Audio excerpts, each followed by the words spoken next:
Today it's March the 17th and it's 2:50 in the afternoon, a little bit later today for the reporting. This is our third battery. You can see charging up, it's at 80%. Looks like a little under 30 amps there. And then our second battery here is still charging, and it looks like it's got about 13 amps or so coming in. And then our main, what we're calling our main battery, number one battery, also still charging 90%. So we got 85 or 90, 85, and 80 right now at 2:48 in the afternoon. And I just want to show you right now, we're probably going to refresh this. We're at about 5,800 watts right now. So this is all good. The grid handle outside is actually shut off, which is why there's no leakage right now. And here you can see that during the day we've produced, that's an 8,000 watt spot, another 8,000 plus spot.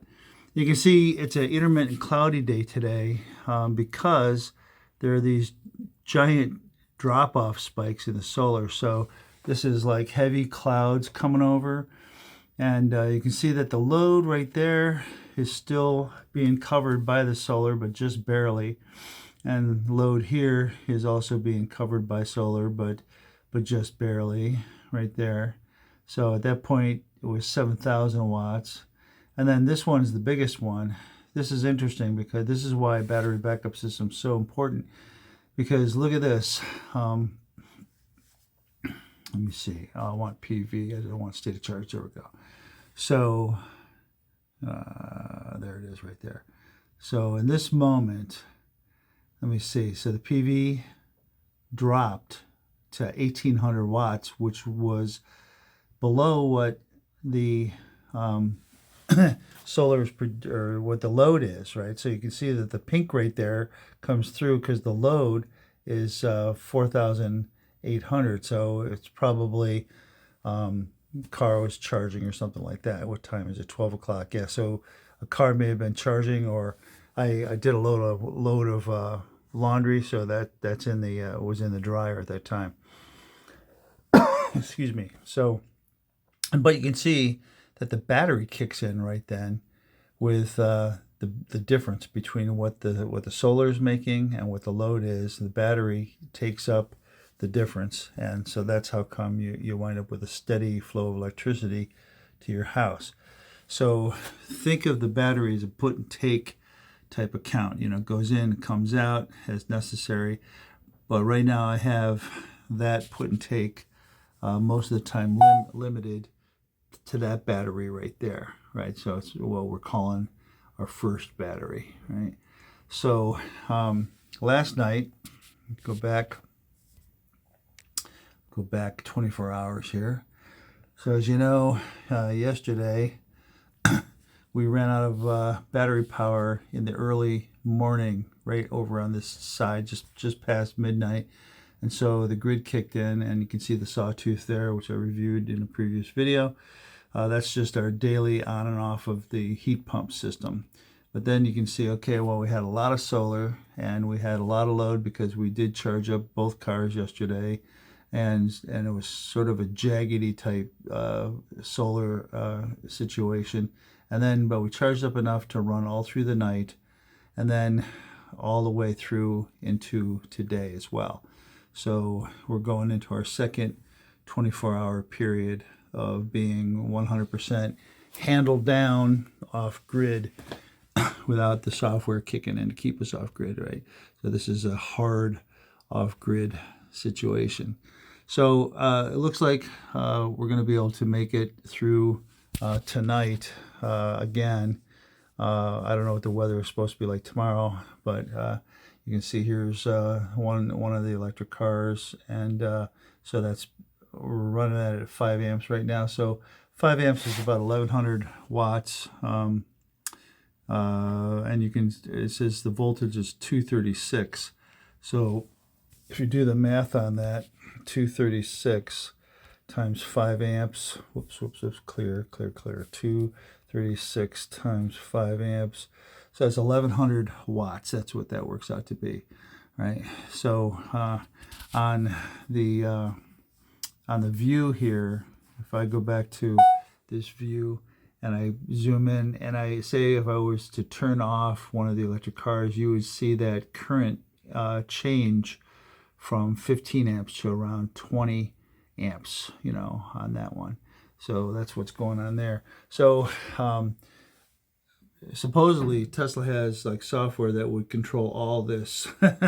I don't know if they really get down into the minutia of the weather and so forth. Maybe they do. The truth is that the weather is actually a known commodity. So here it is, partly cloudy today in our location, and when you go back to the interface that monitors the inverter and the solar, it actually does have a spot where it says what the weather is. Where is it? Where is it? Right there. Right. So it says broken clouds. So it tells you the weather condition right there. But does it do anything? There's no actual interface control between this app and say the Tesla app, or this app and the batteries.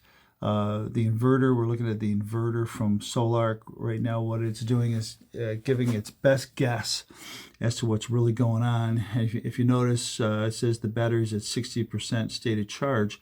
Well, we've seen here, no, that's not true, because we got 80, 85, and 90. So that's way higher than that 60%. But it's an estimate. It's a guesstimate. There's no direct connection. They're doing it by history. And of course, I do have, under equipment, I do have the batteries set up to fully discharge. But again, in this particular software model, it's a guess.